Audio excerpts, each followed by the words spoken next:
ओम शांति। 17 जनवरी 2026 के ईश्वरीय महावाक्य। पहले सुनते हैं मुरली के मुख्य पॉइंट्स।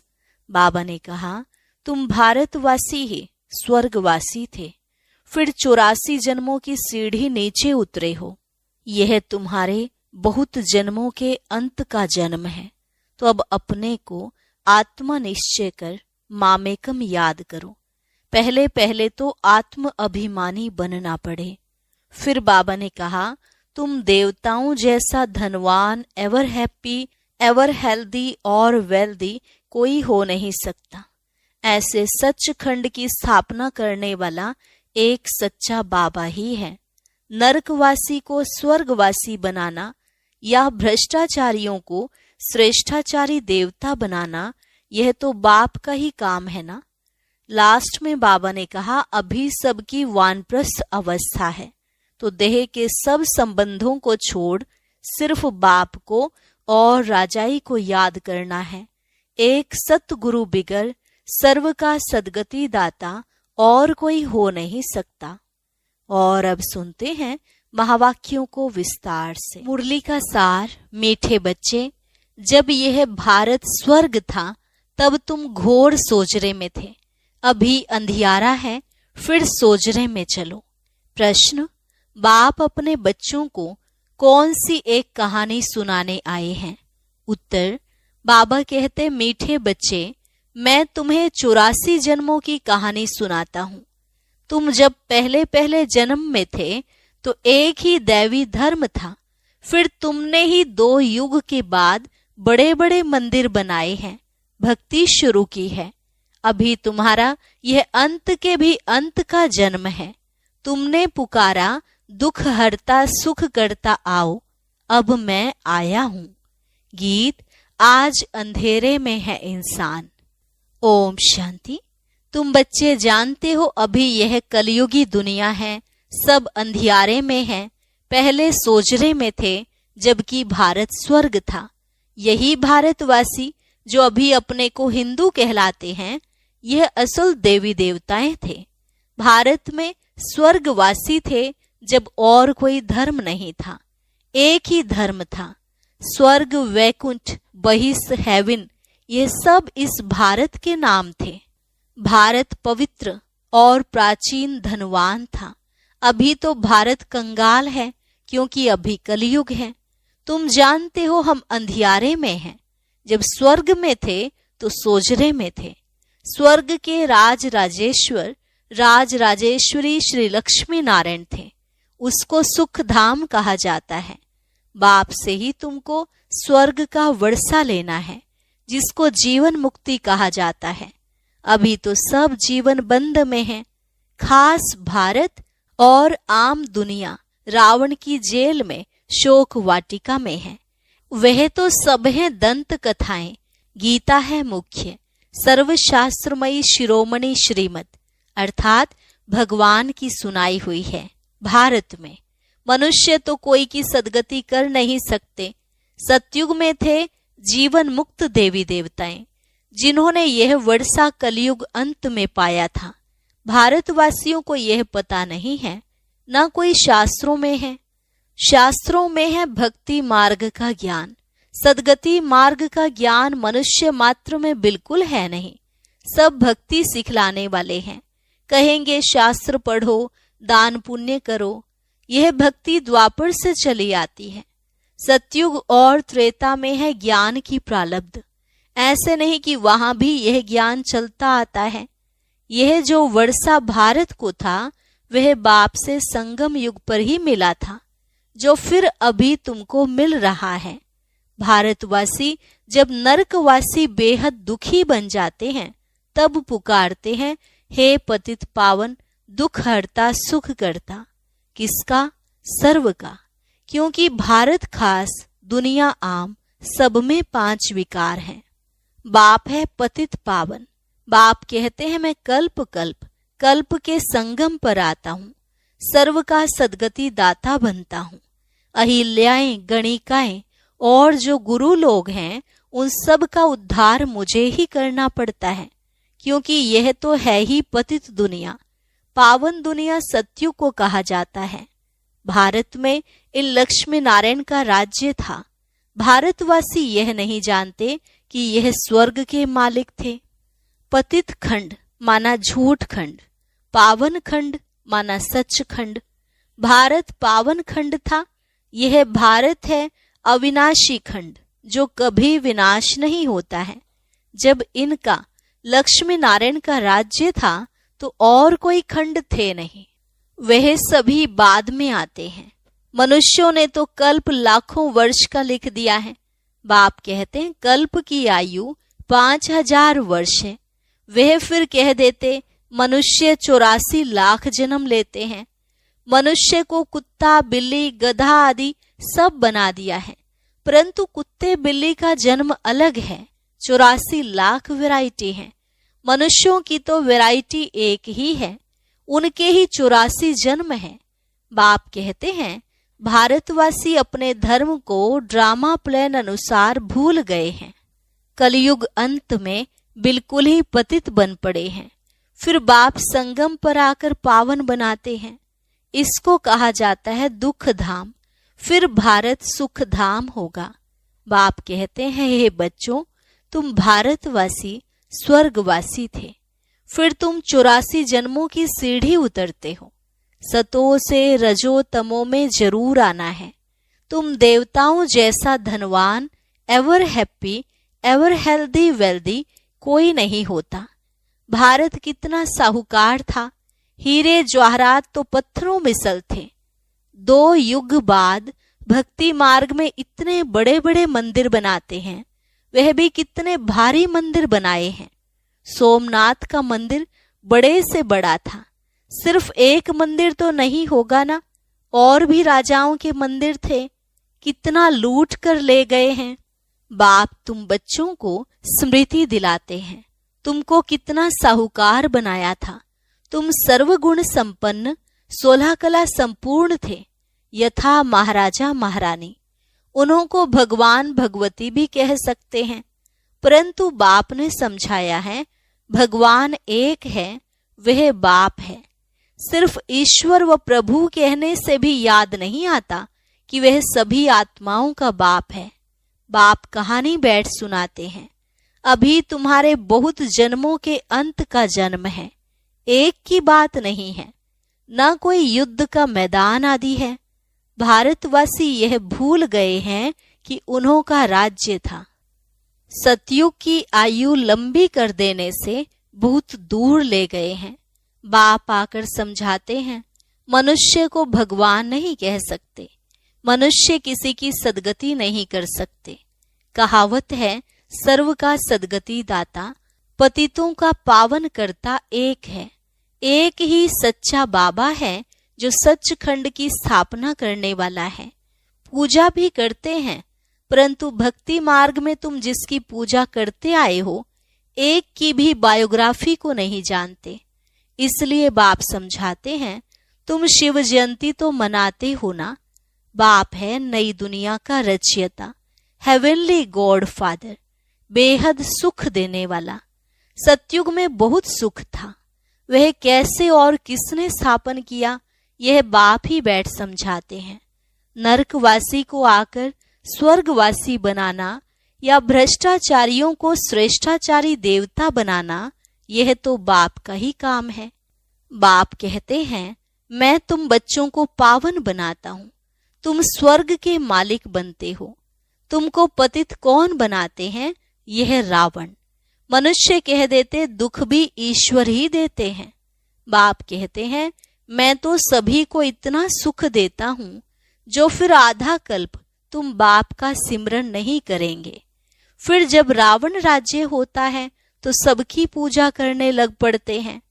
यह है तुम्हारा बहुत जन्मों के अंत का जन्म। कहते हैं बाबा कितने जन्म हमने लिए। बाबा कहते हैं मीठे मीठे भारतवासियों, हे आत्माओं, अब तुमको बेहद का वर्षा देता हूँ। बच्चे, तुमने 84 जन्म लिए हैं। अभी तुम 21 जन्म के लिए बाप से वर्षा लेने आए हो। सभी तो इकट्ठे नहीं आएंगे।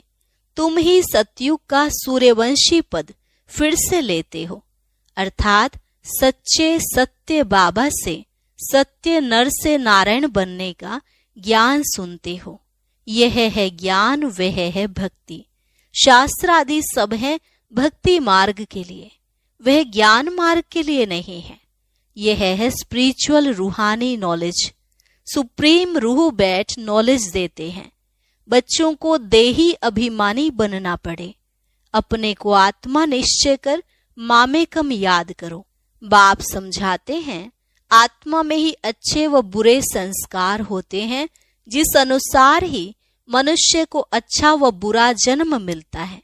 बाप बैठ समझाते हैं यह जो पावन था अंतिम जन्म में पतित है। तत्वम, मुझ बाप को इस पुरानी रावण की दुनिया, पुरानी पतित दुनिया में आना पड़ता है। आना भी उस तन में है जो फिर पहले नंबर में जाना है। सूर्यवंशी ही पूरे 84 जन्म लेते हैं। यह है ब्रह्मा और ब्रह्मावंशी ब्राह्मण। बाप समझाते तो रोज है, पत्थर बुद्धि को पारस बुद्धि बनाना मासी का घर नहीं है। हे आत्माएं, अब देही अभिमानी बनो। हे आत्माएं, एक बाप को याद करो और राजाई को याद करो। देह के संबंध को छोड़ो। मरना तो सभी को है, सबकी वानप्रस्थ अवस्था है। एक सतगुरु बिगर सर्व का सदगति दाता कोई हो नहीं सकता। बाप कहते हैं, हे भारतवासी बच्चों, तुम पहले पहले मेरे से बिछुड़े हो। गाया जाता है आत्माएं परमात्मा अलग रहे बहुकाल। पहले पहले तुम भारतवासी देवी देवता धर्म वाले आए हो, और धर्म वालों के जन्म थोड़े होते हैं। सारा चक्र कैसे फिरता है सो बाप बैठ समझाते हैं। जो धारण नहीं करा सकते हैं उनके लिए भी बहुत सहज है। आत्माएं धारण करती हैं, पुण्य आत्मा पाप आत्मा बनती है ना। तुम्हारा यह 84वां अंतिम जन्म है। तुम सब वानप्रस्थ अवस्था में हो। वानप्रस्थ अवस्था वाले गुरु करते हैं मंत्र लेने के लिए। तुमको तो अभी देहधारी गुरु करने की दरकार नहीं है।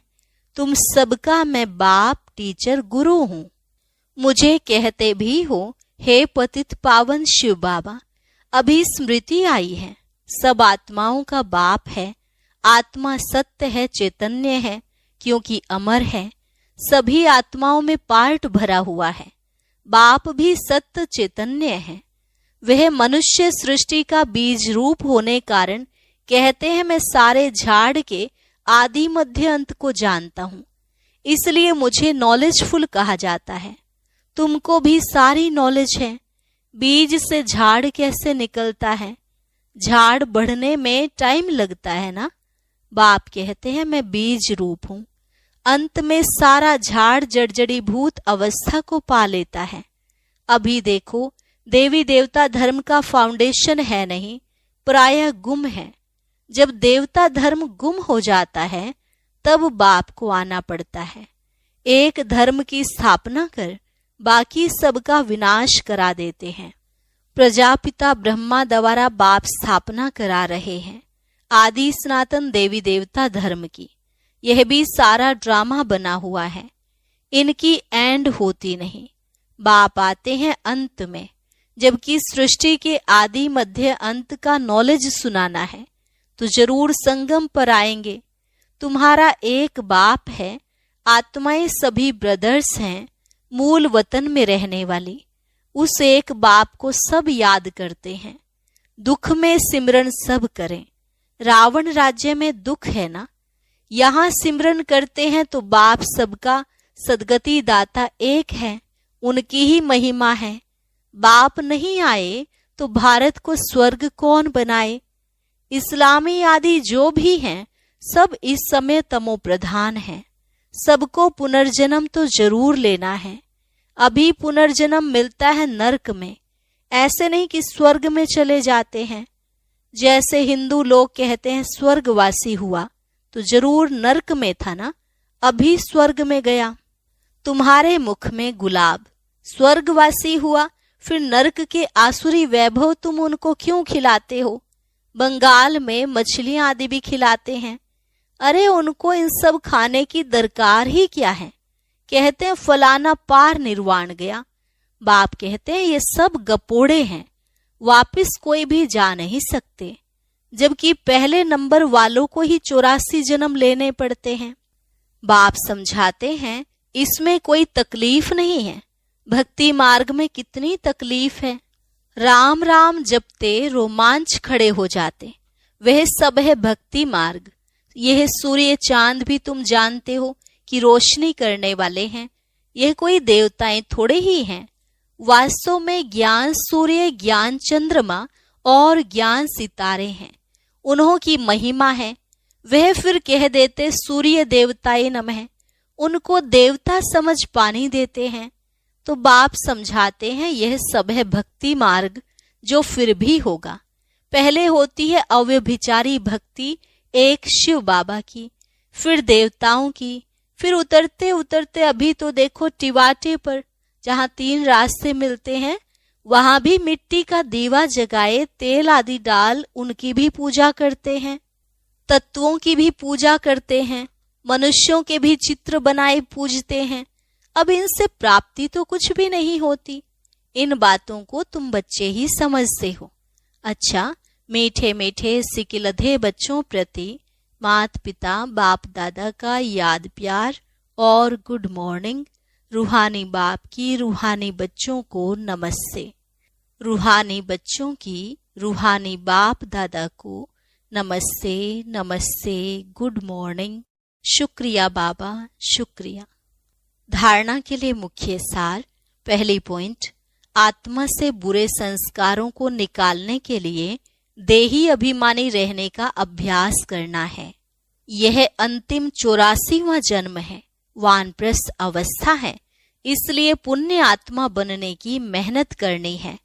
देह के सब संबंधों को छोड़ एक बाप को और राजाई को याद करना है। बीज और झाड़ का ज्ञान सिमरन कर सदा हर्षित रहना है। वरदान, उपराम और एवर रेडी बन, बुद्धि द्वारा अशरीरीपन का अभ्यास करने वाले सर्व कलाओं में संपन्न भव। उपराम और एवर रेडी बन, बुद्धि द्वारा अशरीरीपन का अभ्यास करने वाले सर्व कलाओं में संपन्न भव। जैसे सर्कस में कला दिखाने वाले कलाबाज का हर कर्म कला बन जाता है, वे कलाबाज शरीर के कोई भी अंग को जैसे चाहे, जहां चाहे, जितना समय चाहे मोल्ड कर सकते हैं। यही कला है। आप बच्चे बुद्धि को जब चाहो, जितना समय, जहां स्थित करना चाहो वहां स्थित कर लो। यही सबसे बड़ी कला है। इस एक कला से 16 कला संपन्न बन जाएंगे।